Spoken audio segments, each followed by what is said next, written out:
সুপ্রভাত, সবাই কেমন আছো? আশা করছি সবাই খুব ভালো আছো। নতুন একটা দিন, নতুন একটা সকালে গ্রামের কন্যাতে তোমাদের সবাইকে অনেক অনেক স্বাগত। নতুন দিন, নতুন সকাল, নতুনভাবে শুরু হোক সবার জীবন। আজ মঙ্গলবার, এখন বাজে সকাল 11:30 আর মা এদিকে মাছ ভাজছে। মা মাছ ভাজলেই আমি কোথা থেকে যেন গন্ধ পেয়ে চলে আসি। আমি যখন নিজে মাছ ভাজি তখন আমার অতটা মাছ ভাজা খেতে মন হয় না, কিন্তু মা ভাজলেই আমি কোথায় থেকে চলে আসি। আর এদিকে মা 3টে মাছ তুলে রেখে দিচ্ছে, ওটা ঝোল হবে আজকের জন্য, আমরা 3জনা খাবো, মা আজকে খাবে না। আর এই যে আমি কাঁঠাল পাতার মধ্যে মাছ নিয়ে নিয়েছি। মাছের এই পিসটা খুব ভালো খেতে হয় আর খুব ভালো ভাজা হয়েছিল, খেতে খুব ভালো লাগছিল। চলো খেয়ে নিই, কেমন হয়েছে টেস্টটা বলছি। মাছ ভাজার টেস্ট তো একই রকম, কিন্তু তাও একটা ওই যে চর্পি মাখা পেটির পিসটা খেতে খুবই ভালো লাগে। চলো খেয়ে নিই। আর এইদিকে হচ্ছে উনুনের ভেতরে কি, এটা হচ্ছে মাছের তেল, যেটা দিয়ে আমি খাবো আজকে ভাত। উনুনে তো মাছের ঝোলটাও হচ্ছে উপরে, আর উনুনের ভেতরে মাছের তেলটা হচ্ছে। তাই এদিকে গ্যাসের মধ্যে দুধটাকে চাপিয়ে দিলাম, দুধটা ফুটিয়ে রেখে দিই। আর মা বললো যে আজকে পটল ভাজবো, পটলটা বনিয়ে রাখতে, তাই আমি পটলটাকে বনিয়ে রাখছি। আর এদিকে ঝুড়িটার মধ্যে লালতে শাক কেটে নিয়েছি। ফাইনালি পটল কাটা হয়ে গেছে। আর আলু ছাড়িয়ে নিয়েছিলাম আলু সিদ্ধ করার জন্য, তাই আলুটাও ভাতের মধ্যে দিয়ে দিই, সিদ্ধ হয়ে যাবে। একটু দেরিতেই দিচ্ছি, মানে চালটা অনেক আগেই দেওয়া হয়ে গেছে, তারপরে দিয়ে দিলাম আলুটাকে। বিকেলে ওদেরকে খেতে দেবে শঙ্করীদের, তাই খোলটাকে ভিজিয়ে রেখে দিই, না হলে তখন আবার শুকনো শুকনো খোল খেতে হবে। আর তারপরে একবারে চলে গেছিলাম সন্ধেবেলায়, তারপর আর কোনো ভিডিও করিনি, দোকানে চাপ ছিল। আজকে তো জামাই ষষ্ঠীর আগের দিন, তাই না, দোকানে অনেক চাপ ছিল, তাই ভিডিও আর করা হয়নি। আর সন্ধেবেলায় এদিকে ফেটে নিচ্ছি বেসনটাকে ফেটে নিই। এই বেসন ভাজতে খুব কষ্ট হয়, মানে সবাই পারে না এই বেসন ভাজতে। আমি পারি বলে আমি বলছি না, তবে সবাই অনেকজনই পারে না, আমিও পারতাম না, এখন একটু একটু শিখেছি আর কি। চলে দেখি এখানে বেসনটা হয়ে গেছে নাকি, জলের মধ্যে দিয়ে টেস্ট করে দেখতে হবে। ভেসে উঠেছে, তার মানে হয়ে গেছে। এবার চলো হাতটা কেটে নিই। হাতটা কেটে নেওয়ার পর যাব বাবার কাছে। বাবা তো চালার মধ্যে করছে, রসটা করেছে, তারপরে এগুলো ভিজে রসের মধ্যে দেবে। মা বলছিল বেসনটা ফাটা হয়েছে, আমি বলছি হ্যাঁ হয়ে গেছে। তুই বলছি কই দেখি, দিয়ে তার জন্য আবার একবার মাকে দেখালাম।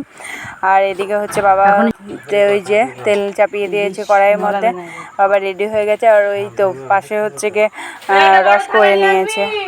আর আমি না একটা ভুল করেছি, বাবা আমাকে বলেছিল যে 3 কেজি চিনি আনতে, আমি ভুলবশত 2 কেজি চিনি নিয়ে চলে এসেছি, কিন্তু 2 কেজি ভুল করেই ঠিক করে ফেলেছি। 3 কেজি চিনি দিলে একটু মিষ্টিটা বেশি হয়ে যেত, তাতে খেতে ভালো লাগতো না।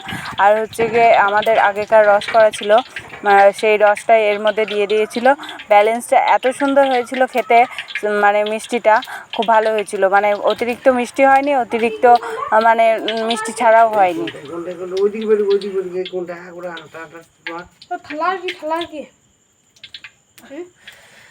আর কি বলবো,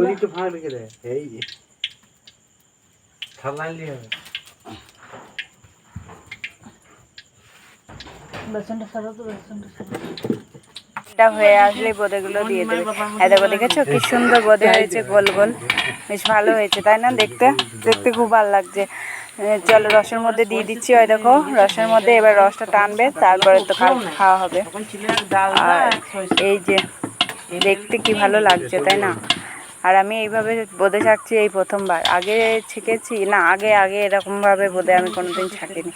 সরষের তেলে বোঁদে এই অভিজ্ঞতাটা খুব ভালো লাগছে। সবাই মিলে একসাথে কাজ করতে কাদের না ভালো লাগে তাই না? আমার তো খুব ভালো লাগে একসাথে কাজ করতে বললে, আমার কোনো মানে আপত্তি নেই, কিন্তু আমাকে একা একা কাজ করতে বললে আমার তখন সেটাকে বিরক্ত লাগে। আর একসাথে সবাই মিলে করলে আমার যত কাজ দেবে আমি তত কাজ করতে পারবো। আর এইদিকে হচ্ছে গিয়ে 1 খোলা তোলার পর এইদিকে দিচ্ছে একটা 1 খোলা করে হবে, অনেকবারই হবে। 1 কেজি বেসনের তো বোঁদে হবে, বলেই দিলাম তোমাদেরকে যে বোঁদে হচ্ছে। আর তারপর বোঁদে হয়ে যাওয়ার পর এদিকে আমি করতে বসেছিলাম ক্ষীর করার জন্য। মা বাবা কাউকেই ডাকিনি, আমি নিজেই করছিলাম। আর দুধের কাছেই সবসময় বসেছিলাম। এই দুধটা না একটুখানি জালটা, যেহেতু আগে বোঁদে হয়েছে ওই উনুনেই চাপিয়েছি, জালটা বেশি করা আছে, জালটা বেড়ে যাচ্ছে, তাই দুধটা ফেঁপে উঠে পড়ছে বারবার, তাই হাতে দিয়ে ডেবে দিচ্ছি। আর আমাদের হচ্ছে যে চালার লাইটটা সেরকম জুত নেই, তাই আমি দেখাতে পারলাম যে ক্ষীরটা কীভাবে করেছি। সবাই জানো যদিও, তাও একবার আর কি। আর এদিকে চলে এসছে ফাইনালি বোঁদে, এই যে লাল রঙও করেছে, লাল আর হলুদ দিয়ে, ভাল লাগছে বেশ দেখতে। তাহলে ভিডিওটি আজ এখানেই শেষ করছি, দেখা হচ্ছে পরবর্তী একটি নতুন ব্লগে। হ্যাঁ জানি আজকে ভিডিওটা খুবই ছোট হয়ে গেল, কিন্তু কি করব বলো, এত ব্যস্ততায় মানে ভিডিওটা ঠিকঠাক করে উঠতে পারিনি, তবু যেটুকু চেষ্টা করেছি। টাটা বাই বাই, ভালো থাকবে।